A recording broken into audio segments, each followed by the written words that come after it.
Good evening, my name is Garrett, and welcome to The Last Call. Tonight's final drink is from High West. This is their cask strength blend of straight bourbon whiskeys, coming in at a 58.7% ABV. No official age statement on the bottle. Now, I'm a huge fan of High West. I love their finishing series with the double rye. Now, I'm a huge fan of High West, from the design of their bottles to their finishing on their, more notably, their double rye whiskey. This I did not expect to see here in Indiana. We don't get a lot of the unique bottles that High West offers, or if they do, they're in such small numbers that they're gone before you blink. I just happened to be at a store around the Indianapolis area and ran across this, and they actually had several of them there. Now, if you look around on their website or the back of the bottle for any additional information, you're not going to see much of anything. However, Bourbon of the Week reached out to High West and got some more information for us about what's going on inside this bottle. So big shout out to him, and I'm going to be linking his video down below and anywhere else I can, because without that information, we'd be pretty lost on what's going on here. And they actually tell us that this is sourced, which High West tends to do a lot of sourcing. They are distilling their own stuff, but that's not in here. They're actually sourcing this from MGP and Heaven Hill. The whiskeys inside here are between 4 and 9 years old. The stuff coming from MGP is actually 75% corn, 21% rye, 4% malted barley, and the stuff coming from Heaven Hill is 78% corn, 10% rye, and 12% malted barley. So again, really big shout out to him for finding out that information, because we'd be going in here fairly blind without it. So I guess let's go ahead and jump into things, see how it goes. As always, we're going to be trying it 2 different ways. First way, neat, no ice, no water. Second way, we'll add just a drop of water, see if anything changes up. And as always, make sure you like the video, subscribe to the channel, hang around for a bit. If you're interested in some other High West reviews, those will be linked up above and down below, so you can check those out. Again, I'm a big fan of them. I love their finishing with the double rye. The peated cask is gorgeous. The Greenwich barrel is awesome. And I usually, whenever I can find something of their double rye, I usually grab it. I've also liked their single malt.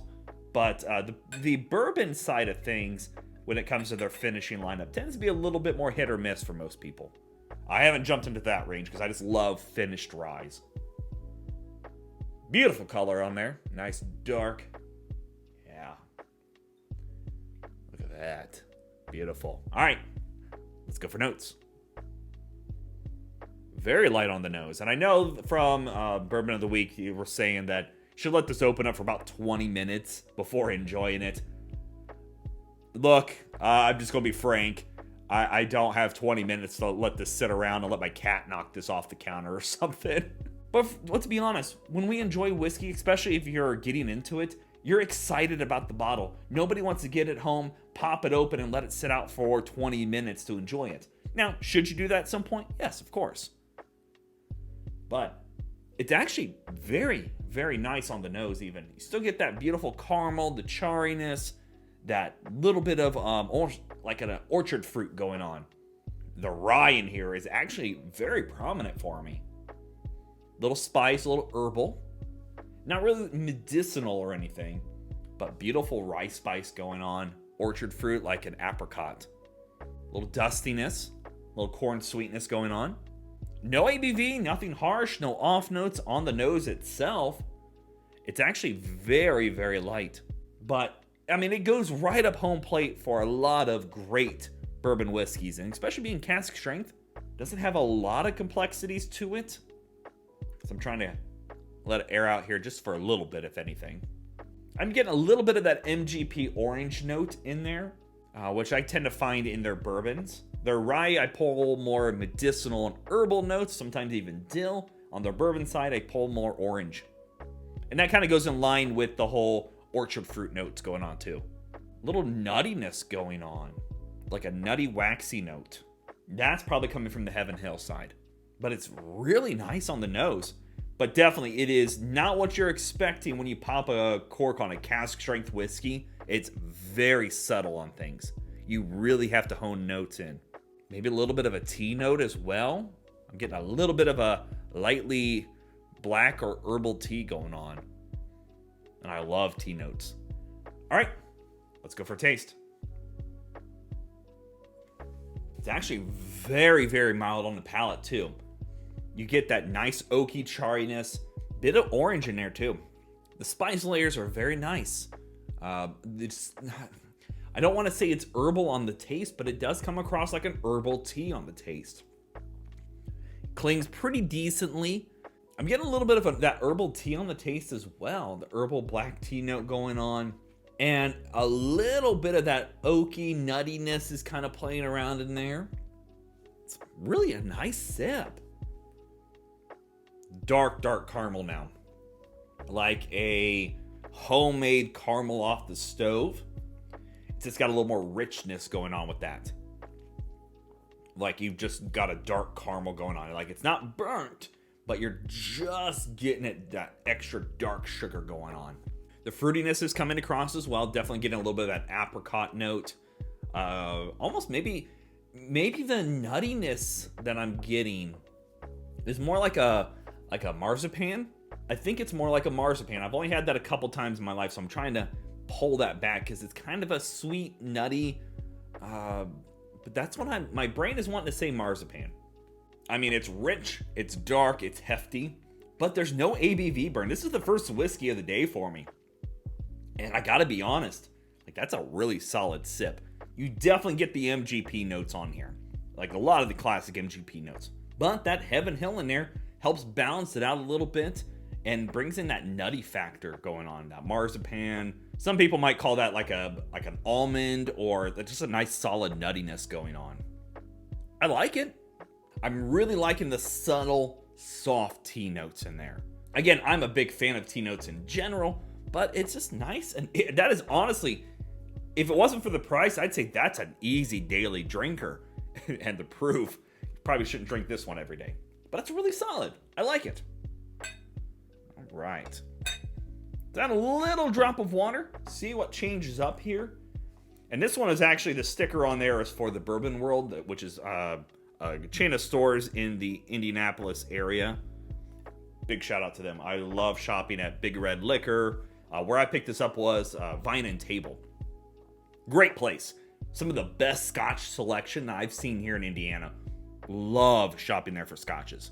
All right, let's go for notes on the water version.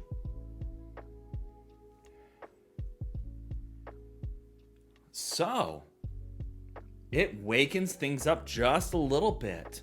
You're getting a lot more brighter tea notes going on here. Still very friendly on the nose. The water didn't make it angry or anything. I like that. I like that a lot. This still has all the heft. Like, if you're wanting like that deep, heavy oak and heavy, thick notes, that hasn't. But this is friendly. You're still getting the orchard sweetness going on, but there's a grain sweetness now showing up.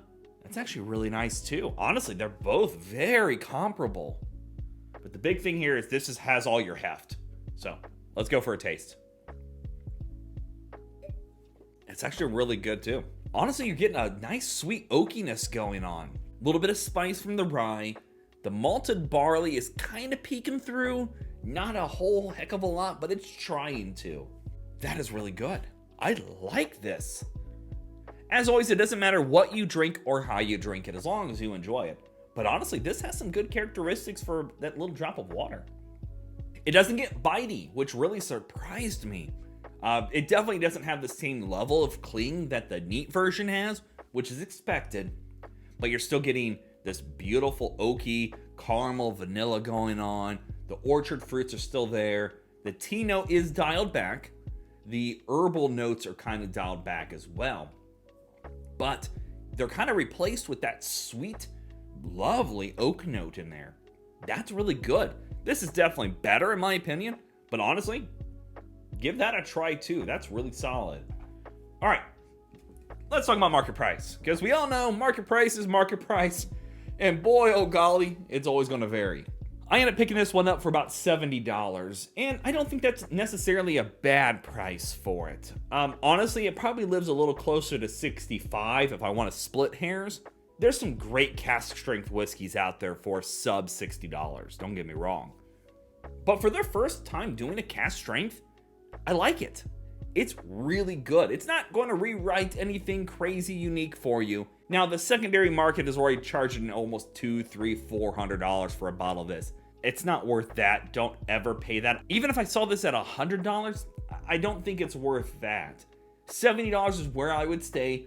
You know, again, for me personally, if I want to split hairs, I'd say it's more in the $65 territory.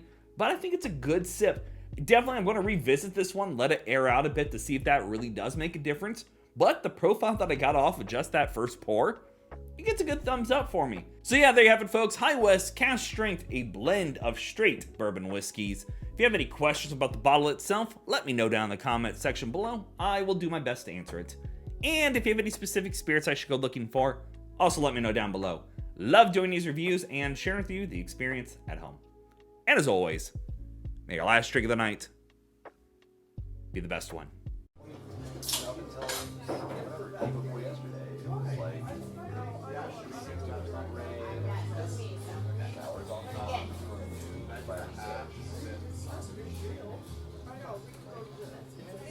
You know, and I even like it might